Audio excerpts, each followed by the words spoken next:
نماز فجر سے پہلے 2 رکعت نماز پڑھ لیجیے. یہ ان کے لیے نماز ہے جو نماز وسط رزق تلاش کرتے ہیں. نماز فجر سے پہلے 2 رکعت نماز، یہ نماز شب نہیں ہے، یہ نماز وسط رزق ہے. خدا فرماتا ہے کہ جب بھی میں کسی کے لیے اپنی محبت کو بڑھاتا ہوں تو اس کے نشان کو بڑھا دیتا ہوں. جب بھی ہر زمانے میں محبت خدا کا معیار مختلف ہے. کیا مطلب؟ ہو سکتا ہے زمانے غربت میں انسان خدا سے محبت کرے تو معیار الگ ہو، زمانہ ثروت میں معیار الگ ہوگا. زمانہ بیماری میں خدا کی محبت کا معیار اور ہوگا، زمانہ صحت میں خدا کی محبت کا معیار اور بنے گا. تو جیسے جیسے خدا میرے اور آپ کے حالات بدلے گا، جیسے زمانہ کروٹ لے گا، زمانہ غیبت میں خدا کی محبت کا معیار اور ہے، زمانہ ظہور میں خدا کی محبت کا معیار اور ہوگا. تو خدا کا یہ فرمان اپنے حبیب ختم یہ مرتبہ صلی اللہ علیہ وآلہ وسلم سے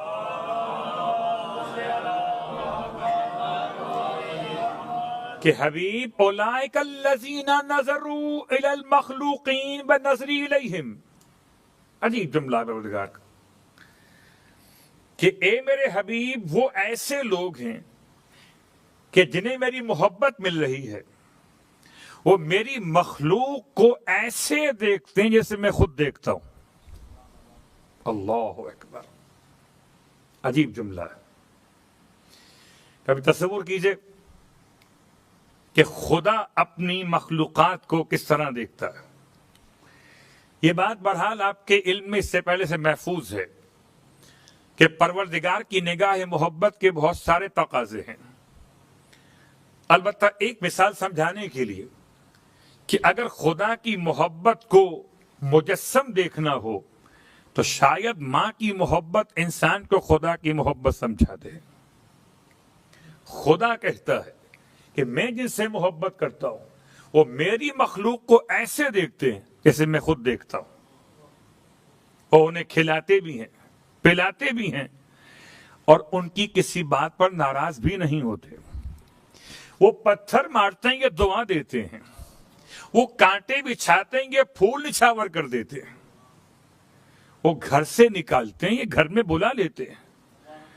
اولئک الذین نظروا الی المخلوقین بنظری الیہ. خدا کی محبت کی مثال حدیث معراج. پھر ارشاد فرماتے پروردگار عالم کہ ان کی ایک پہچان یہ ہے کہ ان کے شکم بہت زیادہ پر نہیں ہوتے، رزق حلال سے بھی بھرے ہوئے نہیں ہوتے. اکل طعام حلال مختصر ہے.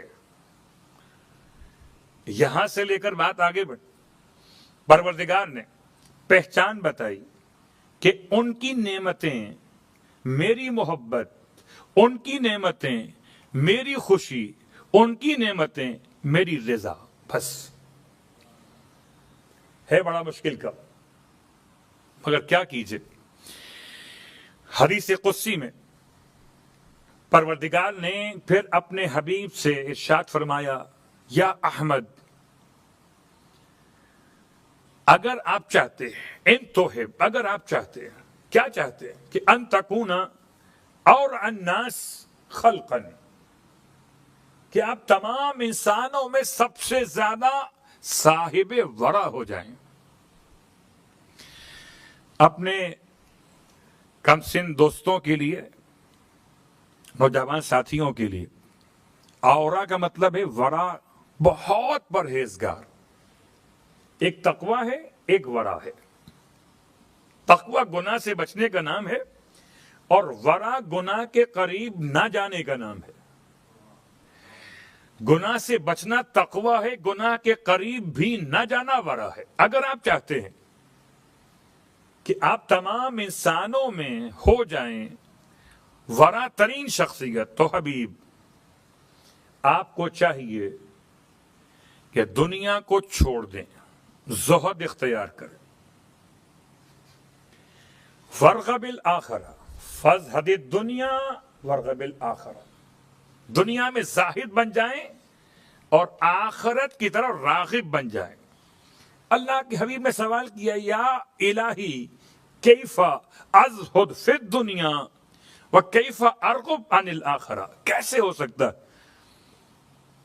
کون سے ایسے اعمال کروں کہ میں دنیا کا زاہد بن جاؤں؟ ارشاد فرمایا کہ اے حبیب، اگر آپ زاہد بننا چاہتے ہیں تو دنیا کے میٹھے اور نمکین کی محبت چھوڑ دیں، اپنے پیٹ کو اور اپنے گھر کو دنیاوی معاملات سے خالی کر دیں اور میرے ذکر پر دوام اختیار کریں۔ پھر آپ نے سوال کیا، پروردگار تیرے ذکر پہ دوام کیسے ہوگی؟ فرمایا، حبیب اس طرح سے ہوگی کہ آپ اپنی رات کو دن بنا دیں اور دن کو رات بنا دیں۔ عجیب جملہ، یہ وہ مثال نہیں ہے جو ہمارے آج کل جوان کرتے ہیں۔ ماہ رمضان میں آپ کی بات نہیں کر رہا، آپ تو مصروف آپ صلوات پڑھے محمد و آل محمد، ارے وہ بات کر رہا ہوں۔ خاص طور سے ہم اپنے علاقے کی بات کرتے ہیں، رات بھر لوگ جاگتے ہیں اور دن بھر سوتے ہیں، پھر تو زاہد ہو گئے، پھر تو صفت پر آ گئے۔ خدا فرماتا ہے، حبیب اجعل لیلہ کا نہار، اپنی رات کو دن بنا دو، ونہارک لیلن، اور دن کو رات بنا دو۔ اللہ کے حبیب نے کمال یہ کیا کہ خود سے فیصلہ نہیں کیا، پوچھا پروردگار سے کیسے بنا دوں؟ کہ حبیب نوم کا صلاتن، بنا دو اپنی نیند کو نماز، بنا دو اپنی نیند کو نماز، وطعامک الجوع، اور بنا دو اپنے کھانے کو اپنی بھوک۔ عجیب و غریب بات ہے۔ رات میں کیا کرتے ہیں؟ رات میں ہم سب کے سب obviously سوتے ہیں۔ کیا بات کریں مرزا آپ نے؟ جب سوتے ہیں تو کیا کھاتے بھی ہیں؟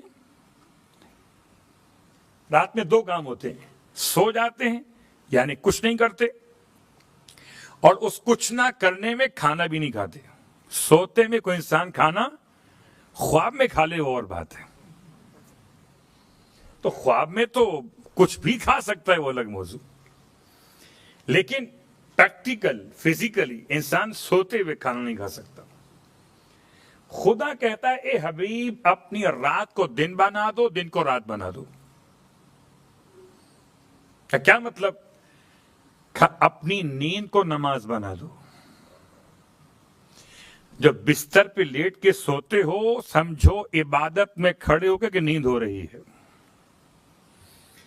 اور جو تم سوتے ہوئے نہیں کھاتے ہو تو اپنے دن کے کھانے کو اپنی بھوک میں تبدیل کر دو۔ یعنی آسان الفاظ میں صائم النہار بن جاؤ اور قائم اللیل بن جاؤ۔ صائم النہار و قائم اللیل، خدا کا بڑا احسان ہے کہ اس نے عمل آسان کر دیا۔ سرکار ختم یہ مرتبہ صلی اللہ علیہ وآلہ وسلم کی محبت،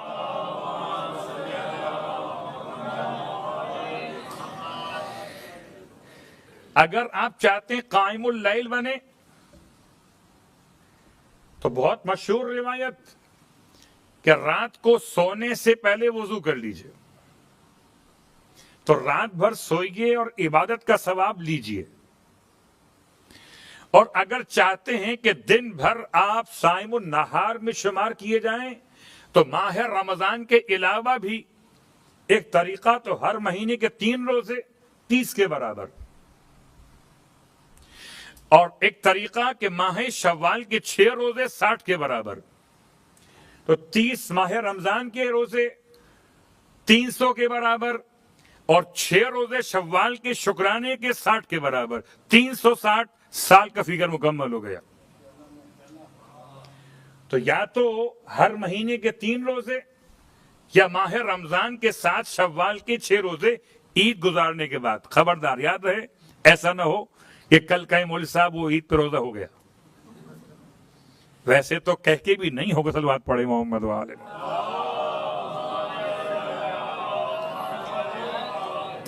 اس چاند کو ڈھونڈنے کے لیے اتنی محنت کرتے ہیں، اگر اتنی محنت امام زمان ڈھونڈ نہیں کرتے تو مل جاتے. کہیں نہ کہیں سے رات بھر فون اوقاف جعفریہ، رات بھر فون امام بارگاہ علی رضا کہ چاند ہوا کہ نہیں ہوا، چاند ہوا کہ نہیں ہوا. تو خیر بات زبان پر آ گئی تو اس لیے بیان کر دی. تو آسان طریقہ صائم النہار قائم اللیل بننے کا کہ رات کو انسان اگر باوضو ہو کر سوئے تو رات بھر عبادت کا ثواب، اور اگر نماز شب بڑا اچھا موقع ہے. مگر اس سے پہلے سرکار ختم یہ مرتبہ صلی اللہ علیہ وآلہ وسلم کی بارگاہ مقدس سے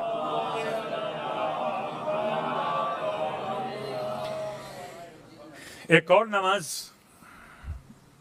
فرماتے ہیں کہ یہ نماز وسعت الرزق ہے. آپ فرماتے ہیں رکعت اول میں 7 مرتبہ الحمد، 7 مرتبہ سورہ الحمد، اور 7 مرتبہ الحمد کے بعد 1 مرتبہ سورہ جہد یعنی سورہ کافرون. رکعت نمبر 1 مکمل ہو گئی. باقی رکوع سجود نارمل نماز کی طرح سے. رکعت نمبر 2 سیکنڈ رکعت میں 1 مرتبہ الحمد اور 1 مرتبہ سورہ قل هو اللہ احد نارمل رکعت کی طرح سے. یہ 2 رکعت نماز پڑھنے کے بعد 14 مرتبہ تسبیحات 4 سبحان اللہ والحمد للہ ولا الہ الا اللہ واللہ اکبر 14 مرتبہ سلام پڑھنے کے بعد، اور 14 مرتبہ تسبیحات 4 پڑھنے کے بعد 10 مرتبہ درود محمد والے محمد پر اللہم صلی اللہ، اور 10 مرتبہ درود کے بعد 10 مرتبہ اغثنی یا غیاث المستغیثین، فریاد کیجئے اے فریاد رسوں کے فریاد رس پروردگار. 10 مرتبہ اس جملے کی تکرار اغثنی یا غیاث المستغیثین. یہ تو اس لیے کہ تسبیح کے سلسلے میں بات یہاں تک پہنچی. اور کل آپ کی خدمت میں ایک بات بیان کر رہا تھا جو بیان نہیں کر سکا تھا. صلوات پڑھ لیں محمد وآل محمد.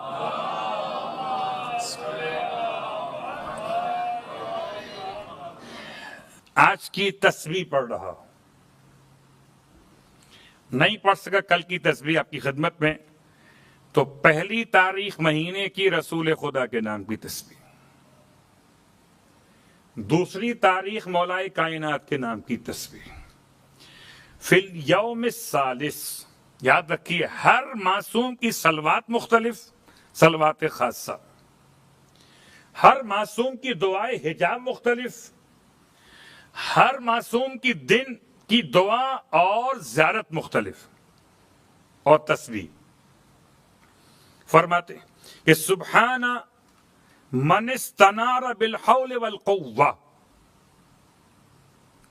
بے عیب ہے وہ ذات جس نے روشنی پھیلائی اپنی ہمت و طاقت کے ذریعے سے.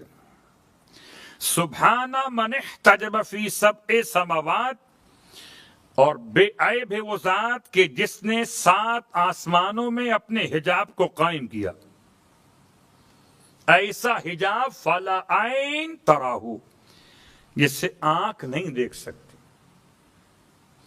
سبحان من اذل الخلائق بالموت وعز نفسہ بالحیات. پاک ہے وہ ذات جس نے اپنی مخلوقات کو ذلیل کیا موت کے ذریعے سے، اور اپنے آپ کو عزیز کیا حیات کے ذریعے سے.